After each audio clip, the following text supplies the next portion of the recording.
Galaxy 666 by Pel Toro. Session 23. Welcome back, everyone, to Galaxy 666, your faithful guide, Tug here. As we move into Chapter 7, we come across one of the darker moments in Galaxy 666, perhaps unintentionally. To explain, it begins with Korzak declaring, "We're on the attack," and then he outlines what appears to be the history of a dark campaign of colonization and slaughter that Earth, which became the Empire, inflicted upon the universe. Do you think all those galaxies wanted to join the Empire? Do you believe they thought it was a good idea? The obvious implied answer is no. So how do you get a group to join you if they don't want to? It's called subjugation, enslavement, and conquest. What is most disheartening is Korzak's attitude toward the entire enterprise of colonization, which is not only unapologetic and unbending, but his enthusiasm to get it started again is clearly palpable. After all, if the bad phase is over, it must mean the good phase is about to begin. Is this belligerent vision of the future at all accurate?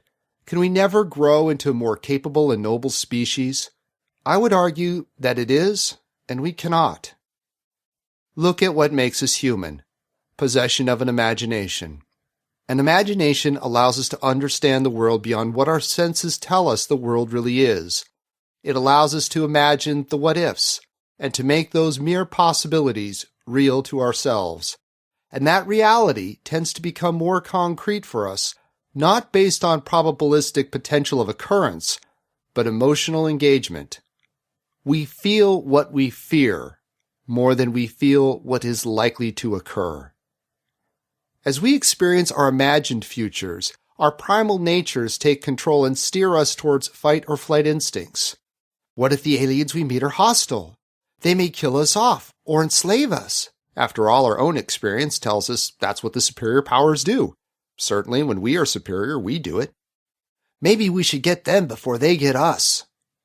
Being human means being sentient and self-aware, which, again, requires an imagination. Any other civilization or spacefaring species we may cross paths with hundreds of years from now will need to possess the same faculty. So logically, they will be thinking the same thought as us. What if the humans try to enslave us or kill us off? And so we find ourselves in a classic prisoner's dilemma situation. Whether the aliens try to attack and enslave us or not, we are always better off trying to attack and enslave them. They, of course, will come to the same conclusion, and conflict is virtually guaranteed. The only way out of the dilemma is to adopt a never-strike-first policy. If both parties adopt an avoidance of preemptive attack, we should never go to war with each other. But to do so requires such a tremendous leap of faith such as mankind has never shown. It is an acceptance that the possibility of death itself is better than the conflict, and many great religious and secular leaders have taken this path. But can we as a society ever make such a leap of faith? Clearly such a leap has not occurred in Galaxy 666. To avoid further pontification on life, the universe, and everything, we return now to our little ship's fellowship. One tries but cannot escape the continuous tangential discussions that abound.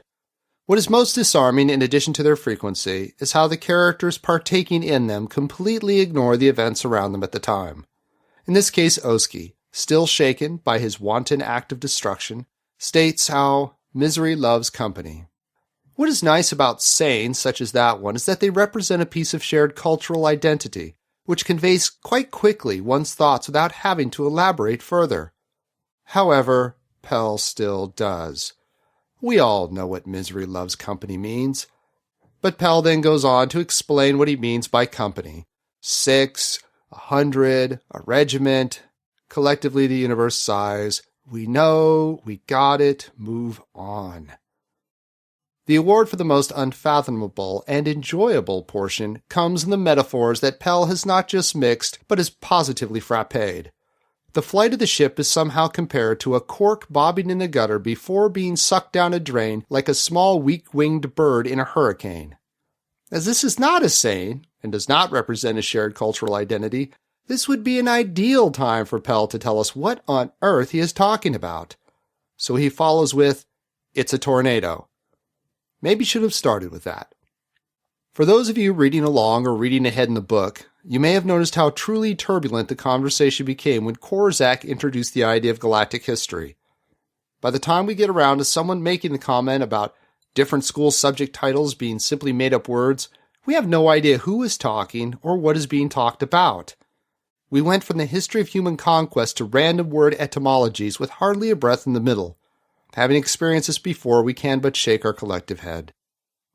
The only redeeming piece of Session 22 is that Bronet not only held character through the entire session, he stayed focused on the task at hand, landing the ship, and tried to get his colleagues to focus on it as well.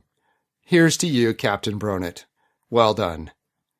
Will the planet prove any less deserving of vapid comment than space did? To learn, we must continue our journey into Galaxy 666. Here ends Session 23.